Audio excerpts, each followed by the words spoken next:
Hello, my gorgeous Sagittarius, and welcome to this month of July and your reading.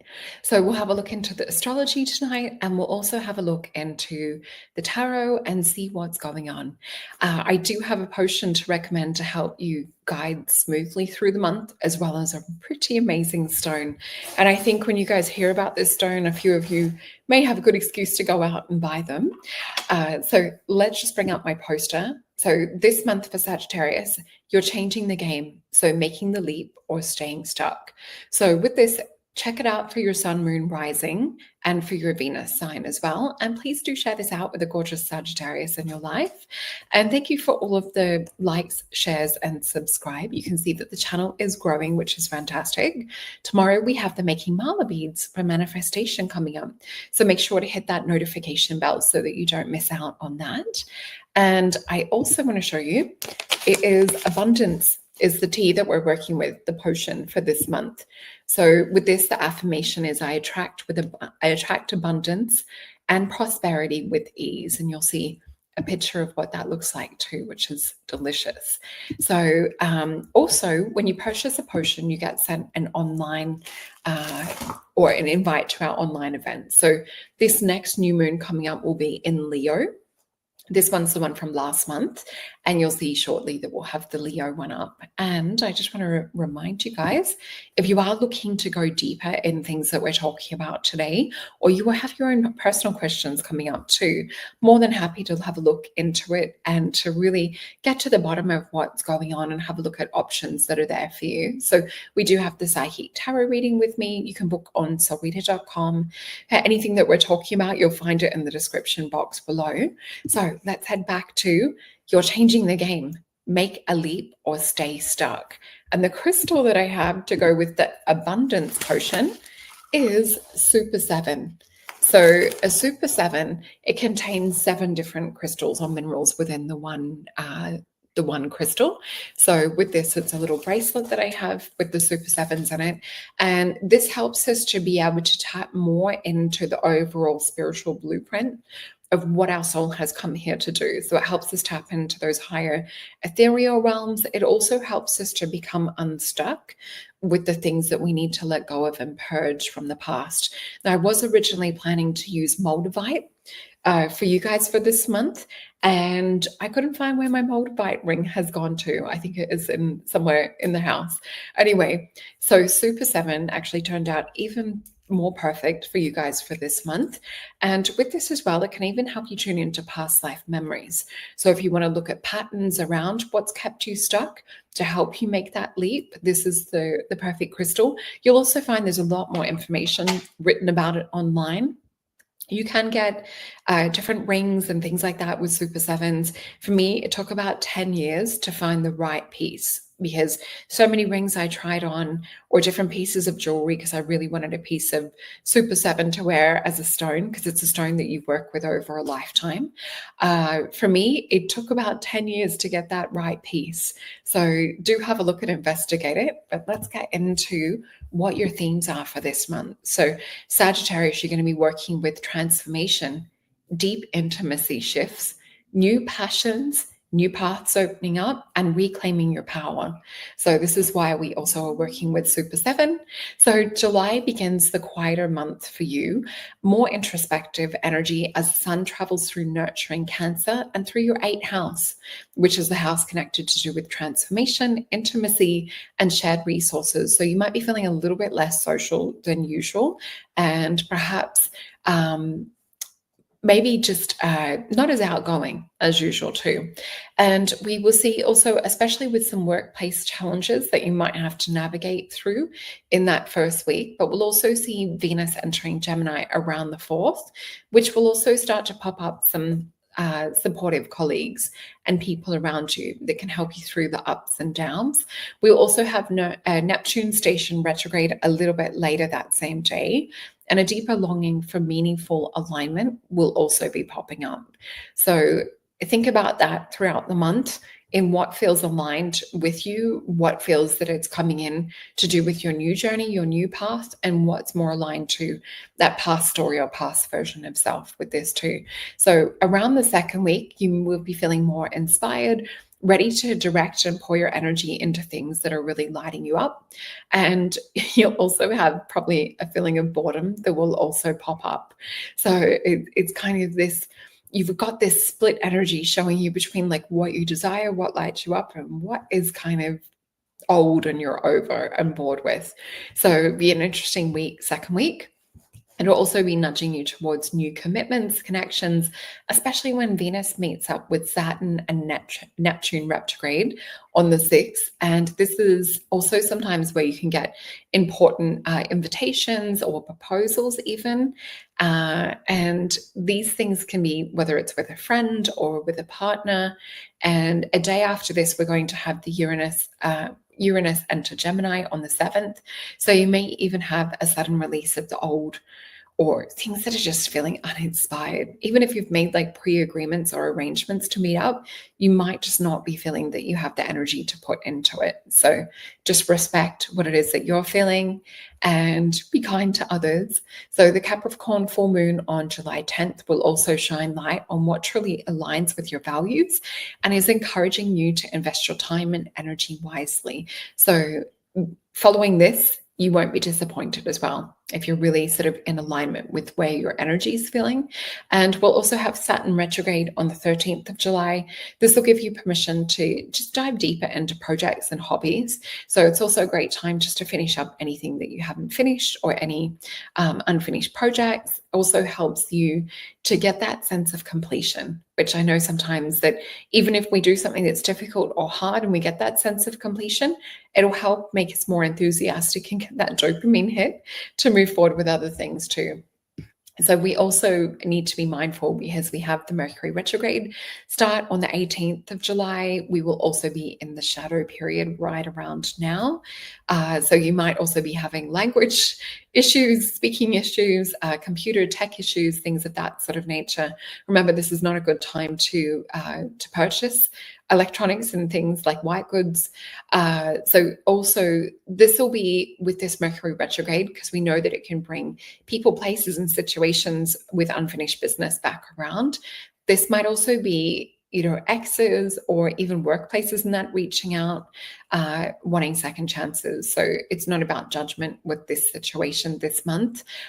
This is about doing what feels in alignment for you. If it feels good, do it. And as the month closes, we might also see just a little bit of a struggle with balancing fun and balancing work and life responsibilities. So from around the 20th of July to 21st, we will have Venus and Mars coming into a challenge with the north nodes of fate and the south node of karma, or sometimes referred to as destiny. So with this could also be stirring up a little bit of conflict with that sense of responsibility that we were talking about and wanting to go and have fun. So Leo season will begin around July 22nd, and this will help bring courage, vitality. This will help you to really keep chasing that joy and figuring out what ways things light you up. So it's about making space for things that excite you and light you up in life. We also will be having beautiful Leo energy for the new moon on the 24th of July, which invites you to start fresh, renewed, and to also feel like you're starting with enthusiasm too. So pay attention again to what is lighting you up. This will help you to become unstuck and to make that leap that we were talking about at the start. So July wraps up with a huge momentum. Venus will also be entering Cancer July 30th. So this will be encouraging you definitely again to double down and commit to your passions, to things that are lighting you up. We also have Mercury retrograde Cazimi, which will be, I think it's the following day. I think it's the 31st, like the last day of the month. And with this is this energy or a period through that Mercury retrograde where we're, mentally like up in the air, frustrated, sort of feeling like, oh, everything's taking so long. Mercury retrograde's like that, the Cazimi, is like that shining light, that point of, kind of clarity that helps us to be like, I know exactly what it is that I want to do. So please take advantage, but it's not coming until the end of the month. And this will just help to make sure that you're putting your energy into things that you'll benefit from and things that will also just bring joy. So this will also follow you into August too. So the affirmation that I've written for this is, I embrace transformation with an open heart and make space for joy to flourish in my life. So it really is looking at things from that point of joy. So let us have a look into the Alice in Wonderland Tarot that I've been guided to look into for this month. So for my beautiful Sag, let's have a look and see what we have. Remember, if this is speaking to you, you can book a one-on-one session on solreta.com, and we can look specifically into things or people, places, situations for you guys, because this is just a general reading.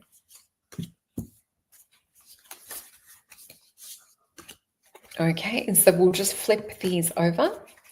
So I have 5 to begin with. So this is the general energies for the month of July. We have a 7 of disc, a king of disc, king of flowers, a 3 of cups, a 5 of swords. We also have a 4 of disc. And the reason I'm pausing is because the Alice in Wonderland deck, you have to translate. So hedgehogs is disc. So we see here, we have the 7 of disc. So with this 7 of disc, this is really about like your investment. And we have the king of disc with this. So you being the king of disc, having put a lot of hard work and effort and things in the past, we're seeing your energy want to shift towards things that more light you up.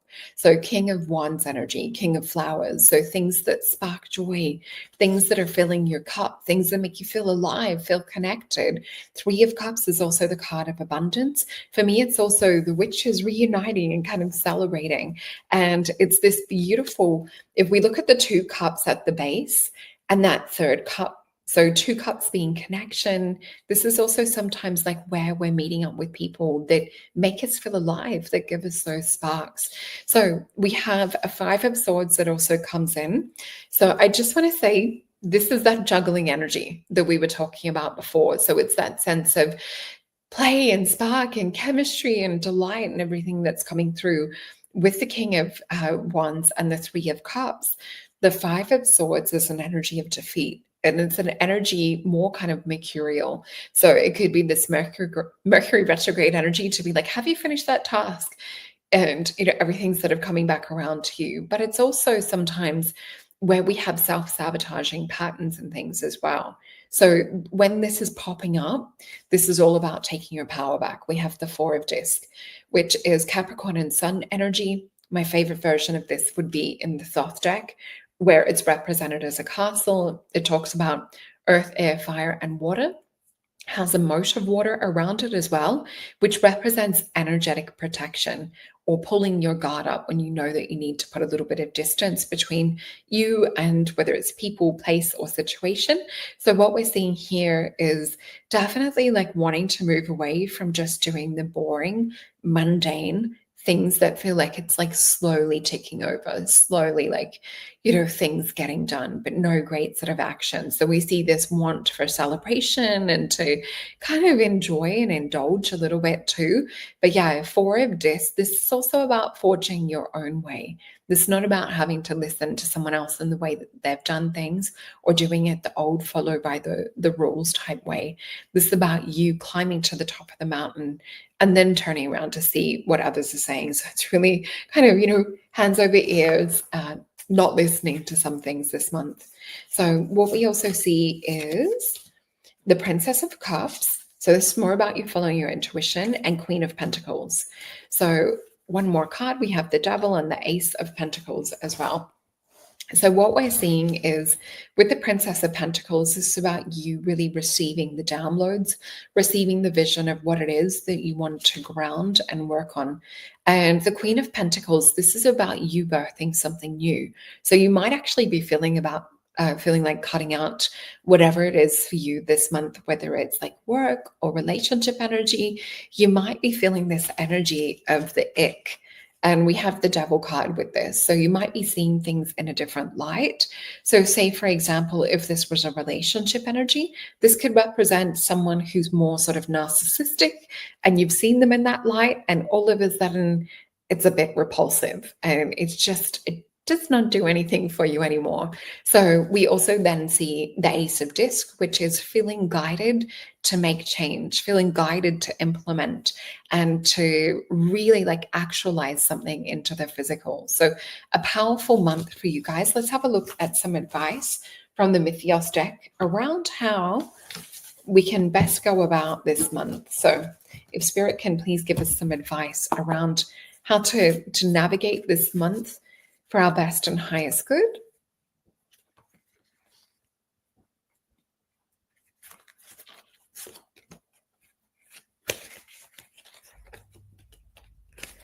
Oh, bonus card popped out. So we have the World card with the High Priestess and the Hermit energy. So we're seeing here with this first card, which is also sometimes called the Universe card, this is sometimes when we're in a state of flux or a state of change. So just as we said at the start, with feeling the energy of make a leap or stay stuck, we're seeing here with the World card, this is less about looking into past patterns and things and more about looking into the future. So what I would say with this is, say if we've got an old mantra or story in our head about not feeling like we have the courage or confidence to do something, I want you to cancel it. I want you to push that away, because we have the High Priestess come in. So the High Priestess, think about, how would she talk to herself? How would she be? How would she be confident and open to the world? And we know with her, she has her eyes on the prize. She's this energy that doesn't get swept up into everyone else's things and emotions and complications. She's like, that's what I want, and that's what I'm getting. So we have the Hermit energy with this. This might also be taking a little bit of pause or a little bit of time just to come back to yourself, if you are separating from one of these more heavier situations like we're talking about. And this is really just to balance and then come back into, so we have the Justice card. So it's to really come into balance. And this is also the card that, we're weighing the heart against the feather with this Justice energy too. So it's really looking at like what's lighting your heart up, what feels good to your heart, what feels pure. And with the Hermit energy too, this is trusting your own judgment. This is definitely not over analysis. What Spirit's giving to me, the words is, you feel how you feel. And what I mean by that is really try and name the energy of what the emotion is that you're feeling, and don't overthink it, because that's the Hermit energy. That's the Virgo over analysis coming up. So Knight of Cups, this is about tapping into your feeling. Knight of Cups is always moving forward to this heart energy. And we then see the Knight of Wands, which is the card of strength. So that's the advice that we have for you guys for this month. Let us grab a Lemurian card, which is from this deck, Beyond Lemuria by Izzy Ivy. And the card that we have is, Radical Expansion. I love this for you guys, especially with what we said at the start. You're changing the game. This is radical expansion embodied. So look at this beautiful dragon energy, and we see it's all coming from her heart. And she looks like she's also living in imagination. We have these ravens in the background and a rainbow landscape with sort of lightning and creation energy also coming in. And I'm just checking if the top birds are ravens, which they are. So we also know that we can call upon dragons to clean things up energetically, that just like some of us have guides, some of us have dragons as guides, or I should say we all have guides, but some of us have dragons that we work with. And so it's to clean up energy or send them in to help for protection and things. So radical expansion, very exciting. So check out your sun, moon, your rising, your Venus sign. Thank you for the beautiful comments on this video as well. And I will see you on the next one. Everything is in the description box below. Thank you.